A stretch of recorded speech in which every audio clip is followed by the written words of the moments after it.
नमस्कार। जय तंत्र मंत्र केंद्र में मैं आप सबका हार्दिक स्वागत एवं अभिनंदन करता हूं। मेरे प्रिय भाई बहनों, आज मैं आपको धनिष्ठा नक्षत्र की साधना जानकारी बताऊंगा, जिसके लिए आपको हमारा वीडियो अंत तक देखना चाहिए। यदि आपने हमारा चैनल अभी तक सब्सक्राइब नहीं किया है और हमारे चैनल पर पहली बार हैं तो लाल वाली बटन दबा के और घंटी बजा के आपको तुरंत हमारा चैनल सब्सक्राइब कर लेना चाहिए। कोई शुल्क एवं चार्ज नहीं कटेगा। आप हमारे वीडियो को फेसबुक पर, व्हाट्सएप पर, ट्विटर अकाउंट के माध्यम से और इंस्टाग्राम पर अधिक से अधिक शेयर करें। लाइक और कमेंट करना भी आपका धर्म है। दुनिया में जिसका कोई नहीं, मैं उसका हूँ। यदि आपको अपनों ने धोखा दिया है अथवा आपको परायों ने धोखा दिया है तो आप एक बार मुझे अवश्य आजमाएं। हमारा मोबाइल नंबर है 9305 63 71 73। हमसे बात करने का टाइम भारतीय टाइम के अनुसार दोपहर 12 बजे से 2 बजे के बीच का है। यदि आप सच्चा पवित्र निस्वार्थ दिव्य प्रेम पाना चाहते हैं अथवा सच्चा पवित्र निस्वार्थ दिव्य प्रेम देना चाहते हैं तो आपका स्थान मेरे लिए मेरे प्राणों से भी करोड़ों गुना ऊपर है। मैं राष्ट्रीय अध्यक्ष कृष्णा दल एवं महामंडलेश्वर आप सबसे निवेदन करता हूं, यदि आप मानवतावादी हैं अथवा आप सनातनी हैं तो मुझसे जरूर जुड़ें। अगर आप में योग्यता हुई तो मैं आपको पदाधिकारी भी बनाऊंगा अपने संगठन कृष्णा दल में। ये कृष्णा दल हमारा आपका सबका एक परिवार है। आप देश विदेश में, विश्व के किसी भी कोने में रहते हैं, किसी भी जाति धर्म से हैं, कोई दिक्कत नहीं। आप हमसे अपने सगे परिवार की तरह जुड़ सकते हैं और आप हमारे दिए हुए ज्ञान से भरपूर लाभ उठा सकते हैं। धनिष्ठा नक्षत्र की बात करूंगा। पहले आप शब्द को समझ लीजिए। धनिष्ठा तो यानी धन ही जिसका इष्ट है। धनिष्ठा ये व्यक्ति धन तो प्राप्त करते ही हैं। इनकी राशि मकर है और 2 चढ़ कुंभ राशि में जाते हैं, 2 मकर राशि में रहते हैं। इनके चढ़ धनिष्ठा नक्षत्र के। तो मैं पहले बता दूं, धनिष्ठा नक्षत्र का देवता अष्टवसु हैं। इनके अष्टवसु इनके देवता हैं और इनके विश्वोत्तरी स्वामी मंगल ग्रह है। मंगल ग्रह महाराज विश्वोत्तरी स्वामी हैं और राशि स्वामी इनके हैं शनि महाराज। मकर राशि के स्वामी शनि महाराज। मतलब तो आपको अष्टवसुओं की साधना, मंगल ग्रह की साधना और शनि की साधना अगर आप अपने जीवन में कर लेते हो और धनिष्ठा नक्षत्र की साधना अगर अपने जीवन में एक बार कर लेते हो तो आपको राजा महाराजा बनने से कोई रोक नहीं सकता और आपका भाग्य उदय भी होगा और आपका सर्व कार्य सिद्ध भी होगा। आपकी वनस्पति है शमी वृक्ष या फिर कीकर, बबूर जिसे कहते हैं। तो देखिए, शमी वृक्ष या कीकर यानी बबूर अपने घर में तो नहीं, घर के आसपास लगा सकते हैं। शमी वृक्ष को घर में भी लगा सकते हैं। कीकर घर से बाहर ही लगाया जाता है। तो कहीं अगर ऐसी जगह है तो आप बबूर और शमी वृक्ष आप लगाएं। अगर ऐसा संभव नहीं है तो जहाँ लगा हो शमी वृक्ष और कीकर, वहाँ उसकी सेवा करें। वैसे लगा के अगर बड़ा कर देते हैं आप, वो बड़ा हो जाता है अगर शमी वृक्ष और कीकर, तो फिर आपका भाग्योदय निश्चित होगा और आप पर शनिदेव और मंगल ग्रह भी सभी प्रसन्न होंगे। ब्रह्मा विष्णु महेश भी प्रसन्न होंगे।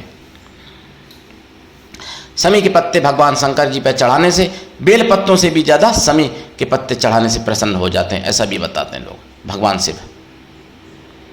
तो शमी वृक्ष भगवान शिव से भी जुड़ा हुआ है और शनि महाराज से भी। शमी वृक्ष की समिधा अगर आप यज्ञ में इस्तेमाल करते हैं, प्रयोग करते हैं शनि महाराज के, तो शनि महाराज बहुत जल्दी प्रसन्न होते हैं। अब आपको बता दूं, देखिए, अगर पहला चढ़ आपका है धनिष्ठा नक्षत्र का तो आपका आएगा सिंह लगन में। तो सिंह लगन के भी कुछ गुण असर आप पे आ जाएगा। बहुत ज़्यादा अच्छा होगा अगर पहला चढ़ है आपका, क्योंकि राशि भी सिंह है और उसका नमांश भी सिंह लगन में चला जाएगा। तो बहुत बली हो जाएगा, बहुत ज़्यादा। अगर दूसरा चढ़ापक आता है इस नक्षत्र का, धनिष्ठा का, तो राशि तो मकर रहेगी, लेकिन नमांश जो है इसका कन्या लगन में आ जाएगा। तो कन्या और मकर की मित्रता भी है, और बुध ग्रह कन्या लगन से है।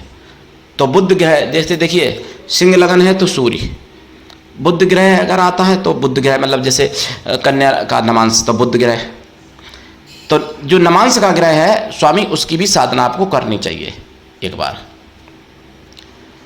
तो आपकी बुद्धि प्रखर हो जाएगी और आप बुद्धिमान तो होंगे ही, उसके साथ साथ सर्व कार्य सिद्धि और सौभाग्य प्राप्ति बहुत ही जल्द हो जाएगी। अगर आपका तीसरा चढ़ आता है धनिष्ठा नक्षत्र का, तो फिर राशि आपकी कुंभ आ जाएगी। तो कुंभ राशि के नहीं, राशि आपकी मतलब तुला आ जाएगी,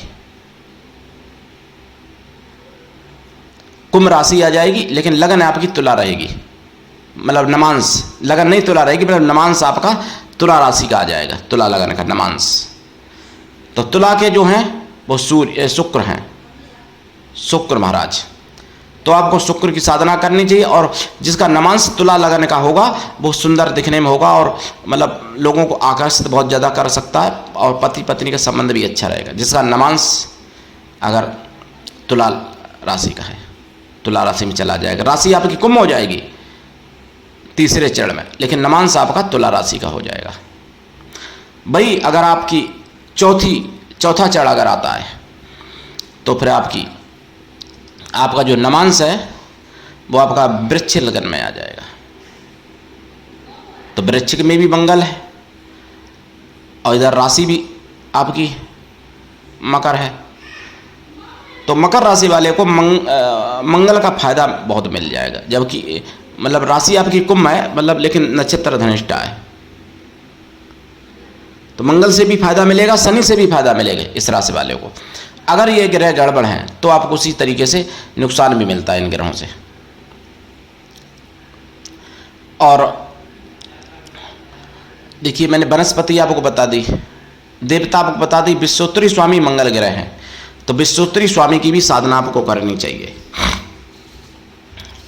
देखिए मंत्र मंगल का कोई भी मंत्र आप जप सकते हो दीक्षा लेके, और शनि का भी कोई मंत्र आप जप सकते हो दीक्षा लेके, मैंने पहले वीडियो में दिए भी हैं और नेट पर भी मिल जाएंगे, लेकिन अष्ट वसुओं को मैं बता देता हूँ और नक्षत्र धनिष्ठा का भी बताऊंगा, मंगल शनि का भी चलो बता देते हैं। तो अष्ट वसुओं को तो देखिए वैसे जैसे ओम अष्ट गणपते नमः कहते हैं, ओम अष्ट विनायक नमः, ओम अष्ट लक्ष्मी नमः जैसे कहते हैं, तो ऐसे आप ओम अष्ट वसु नमः कह सकते हो, ओम अष्ट वसुदेवाय नमः, ओम हिरिंग अष्ट वसुदेवाय नमः, इस तरीके से कह सकते हो जाप, ओम अष्ट वसुदेवाय नमः या ओम अष्ट वसुए नमः। और इनका जाप कम से कम आपको 10-11 लाख अगर कर लो तो फिर कह नहीं क्या, नहीं तो फिर 1.25 लाख कर लो। और अगर धनिष्ठा नक्षत्र से ही प्रारंभ करते हो ये साधना, और या तो उसी दिन 27,000 कर लो जो मैं मंत्र बताऊंगा अभी जो बताए हैं, या फिर उस दिन से प्रारंभ करके दोबारा धनिष्ठा नक्षत्र आए तब तक आप करें। मंगल का मंत्र ओम भौम भौमाय नमः, ओम अंग अंगारकाय नमः, ओम अंगकाय विद्महे शक्ति हस्ताय धीमहि तन्नो भौमा प्रचोदयात्, ओम क्राम क्रीम क्रौम स भौमाय नमः। ये मंगल का है मंत्र, इनमें से कोई भी मंत्र एक जाप कर सकते हैं। और अष्ट वसुओं को बताई दिए। शनि का ओम संग शनिश्चराय नमः, ओम प्राम प्रीम प्रौम स शनिश्चराय नमः, इस तरीके से कर सकते हैं आप। ओम प्राम प्रीम प्रौम स शनये नमः भी कह सकते हैं, शनिदेव की ये मंत्र है। और अब धनिष्ठा नक्षत्र का मंत्र, एक मंत्र तो देखिए यूट्यूब पर पहली बार है, ओम धनिष्ठाय विद्महे नक्षत्र रूपाय धीमहि तन्नो धनिष्ठा प्रचोदयात्, ये भी मंत्र है। और दूसरा मंत्र है ओम दक्षजाय विद्महे चंद्र प्रियाय धीमहि तन्नो धनिष्ठा प्रचोदयात्। ये दो मंत्र जो हैं यूट्यूब पर पहली बार है, किसी ने अभी तक नहीं दिए। और तीसरा मंत्र ये भी पहली बार है यूट्यूब पर, ओम धनिष्ठाय नमः। तीसरा और चौथा भी पहली बार, ओम धनिष्ठा नक्षत्राय हुम फट, चौथा। और पांचवा ओम धनिष्ठाय हुम फट। ये 5 मंत्र यूट्यूब पर पहली बार है। और छठा मंत्र भी ओम धा ओम धा ओम धा ओम धा ओम धा, इस तरीके से। तो ये तो 27,000 एक दिन में ही कर सकते। ओम धा कितना बड़ा है भैया। तो नक्षत्र की साधना या जो भी साधना करेंगे रात्रिकालीन साधना करें। साधना काल में ब्रह्मचर्य व्रत, एक टाइम भोजन, भूमि शयन परम आवश्यक है। और साधना काल में शुद्ध शाकाहारी भी रहें। साधना के बाद आपकी इच्छा। देसी गाय के घी का दीपक जलेगा। शनि महाराज की अगर आपने साधना की तो तेल का जलेगा, सरसों के। खोया की मिठाई, पंचमेवा का प्रसाद रखा जाएगा। फूल अगर आपने हाथ से अगर आप तोड़ सकते हैं तो लाल फूल चढ़ाएं। अब मैं कुछ आपको बात बता दूं। देखिए, मुझे पता चला है, यानी 19 जून को 2024 में जागो कार्यक्रम में सुदर्शन चैनल पर हिमाचल में गाय की कुर्बानी देके फोटो भी मतलब शेयर की एक जिहादी ने। वो जिहादी बाहर का था, हिमाचल का नहीं था। बाद में विरोध हुआ जब हिंदू संगठनों का, तब वो फरार हो गया। आप देख लेना। और जिहादी कुछ ना कुछ करते ही हैं रोजाना। रोजाना सुदर्शन चैनल पर बताया जाता है 8 से 9 में, और फिर 9 से 9:30 के जनमत में भी। तो आपको जागना चाहिए और दूसरों को भी जगाना चाहिए। अगर हिंदू धर्म आपको बचाना है, और हिंदू धर्म बचेगा तभी आप बचोगे, तभी आपकी माँ बहन बेटियां बचेंगी घर में। अगर हिंदू धर्म नहीं बचेगा तो आप भी नहीं बचोगे। आपकी माँ बहन बेटियां और पुत्रियां चिल्ला रही होंगी, चीख रही होंगी, उनके साथ बलात्कार हो रहा होगा, और आप उनका कुछ भी नहीं बिगाड़ पाओगे, और आप आंखों से देख रहे होगे और केवल रो रहे होगे। ऐसा समय आ जाएगा अगर हिंदुओं नहीं जागे तो, अगर एकजुट नहीं हुए तो। अपना विनाश अपनी माँ बहन बेटियों पुत्रियों का, पत्नियों का बलात्कार होते हुए अपनी आंखों से अपने सामने देखोगे होते हुए। इसलिए जागो, चेतो और दूसरों को भी जगाओ। देखिए, नक्षत्र का जो जाप करेंगे अगर आप, तो जाप का दशांश हवन, हवन का दशांश तर्पण, तर्पण का दशांश मार्जन, मार्जन का दशांश। अगर आपने नक्षत्र का जाप किया है तो ब्राह्मण पतिव्रता स्वासिनी पवित्र स्त्रियों को, या फिर ब्राह्मण पवित्र कन्याओं को भोजन करा दें। कन्या या स्त्रियां किसी भी जाति वर्ण की हो सकती हैं भोजन कराने के लिए, लेकिन वो मन से तन से पवित्र हों और शुद्ध शाकाहारी हों। अगर आपने मंगल देव का किया, मंगल ग्रह का, या शनि महाराज का किया, या अष्ट वसुओं का किया, तो फिर आप उतने ब्राह्मणों को भोजन करा दें या उतने साधुओं को भोजन करा दें। जरूर कृपा होगी और आपका सर्व कार्य सिद्ध होगा। अगर आप कोई कार्य सिद्ध करना चाहते हैं तो देखिए, धनिष्ठा नक्षत्र जब गुरुवार को पड़े, या शुक्रवार को पड़े, या शनिवार को पड़े, या सोमवार को पड़े, तो धनिष्ठा नक्षत्र के जन्मे व्यक्ति या धनिष्ठा नक्षत्र जिनका लगन है, ऐसे व्यक्ति जो कार्य करें वो कार्य में सफलता भी मिलती है। इस समय यात्रा करने के लिए बहुत समय अच्छा होता है धनिष्ठा नक्षत्र, लेकिन इसमें विवाह, मैथुन कार्य या कोई लंबे समय तक जो कार्य जो टिकने वाला है वो कार्य नहीं करना चाहिए इस नक्षत्र में, क्योंकि चर इसकी प्रकृति है इसलिए। और इसका जो जीव से संबंध है वो जीव इसका है ततैया। ततैया जो होते हैं बर्रे, तो बर्रे का भी आप चित्र लगा सकते हैं अपने घर में। और दिशा जो है उत्तर पश्चिम का कोना, इसका वायु कोण, वायु कोण में लगाएं ज़्यादा अच्छा रहेगा। योनि मिलान, अगर आप चाहते हैं कि आपका कोई मित्र हमेशा साथ दे, तो ऐसे व्यक्ति से मित्रता या विवाद संबंध करें जिसका जन्म पूर्वा भाद्रपद नक्षत्र में हुआ हो, या उसका लगन से पूर्वा भाद्रपद नक्षत्र हो। और अति शत्रु, जिससे आप चाहते हैं कि भैया ऐसे से दूर ही रहें, जिससे आप को कोई लाभ नहीं होने वाला है, तो वो नक्षत्र है भरणी और रेवती, रेवती और भरणी नक्षत्र का जिसका जन्म हो या जिनका लगन में हो, ऐसे लोगों से आपको सावधान रहना चाहिए। खराब कोई नहीं है, सभी अच्छे हैं, लेकिन नक्षत्र के गुण के हिसाब से भाई कोई मित्र है, कोई शत्रु है। तो पूर्वा भाद्रपद नक्षत्र अगर है जन्म का या लगन का जिसका, वो आपका विवाह आदि संबंध के लिए सबसे अच्छा हो सकता है आपके लिए, ध्यान रखना है आपको।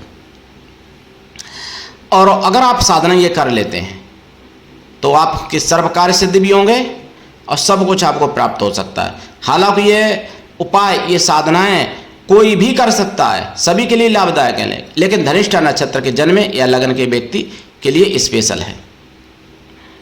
तो दीक्षा लेके साधना करिए, बिना दीक्षा के कभी कोई साधना में सफलता नहीं मिलती है। देखिए नमांस में जैसे मैंने बताया, तो सूर्य की साधना कर सकते हैं अगर सिंह नमांस है, कन्या में नमांस आता है तो बुद्ध की साधना कर सकते हैं, और तुला में आता तो शुक्र की, वृश्चिक की बात आता तो मंगल की। तो इनकी भी साधनाएं आपको करनी चाहिए। और वैसे भी विश्वोत्तरी स्वामी मंगल है, तो मंगल की तो वैसे भी करनी चाहिए, आपको कर लेना, लाभ उठाइएगा। और कोई अगर आप जानकारी और लेना चाहते हो तो कॉल करके ले सकते हो। अगर आप चाहते हो कि आपसे कोई सच्चा प्रेम करे या आपके सच्चे प्रेम की कोई कीमत समझे, तो आप मुझे आजमा के देख सकते हो। हम सच्चे प्रेम को अपने प्राणों से भी ज़्यादा बड़ा मानते हैं, और आप तो एक दो प्रेमिकाएं आपको छोड़ देते हैं तो आप टूट जाते हो, आत्मघात जैसे घृणित कार्य करने को तैयार हो जाते। हमको 181 लोगों ने धोखा दिया था, लेकिन जिनको मैंने प्राणों से ज़्यादा माना, और बाद में उन्होंने प्राण लेने की कोशिश की, लेकिन फिर भी हम आज भी सच्चा प्रेम खोजते हैं और हम टूटे नहीं, मतलब टूटे दुखी हुए लेकिन फिर भी खोजते हैं। क्यों खोजते हैं? कि मैं जानता हूँ कि दुनिया में अच्छे भी हैं, खराब भी हैं। सच्चे प्रेम वाले बहुत कम लोग होते हैं समझने वाले, लेकिन लाखों करोड़ों में एक आध तो मिल ही सकता है। तो सच्चा प्रेम वही समझेगा जिसको धोखा मिला होगा कहीं से, ये भी बात है। वो संयोग की बात है, आपके भाग्य की बात है, कोई ऐसा मिल जाए सच्चा प्रेम समझने वाला जिसको धोखा नहीं मिला है। नहीं तो अधिकांश जिसको धोखा मिल चुका है वो या तो सच्चे प्रेम की कीमत समझता है, या फिर जो छोटी बुद्धि को होते हैं वो फिर प्रेम करना ही छोड़ देते हैं, कहते हैं कुछ नहीं, सब बेकार। तो मैं उनमें से हूँ जो सच्चे प्रेम की खोज करता हूँ हमेशा, अंतिम श्वास तक। मेरे प्रिय भाई बहनों, गुरु ऐसा होना चाहिए कि शिष्य कुछ भी ना ले, शिष्य भी ऐसा होना चाहिए गुरु को सब कुछ दे। दीक्षा लेके साधना करें, बिना दीक्षा के कभी भी किसी भी प्रकार की साधना में कोई सफलता नहीं मिलती है, ये ध्यान रखें। आज के लिए इतना ही, धन्यवाद। जय श्री राम।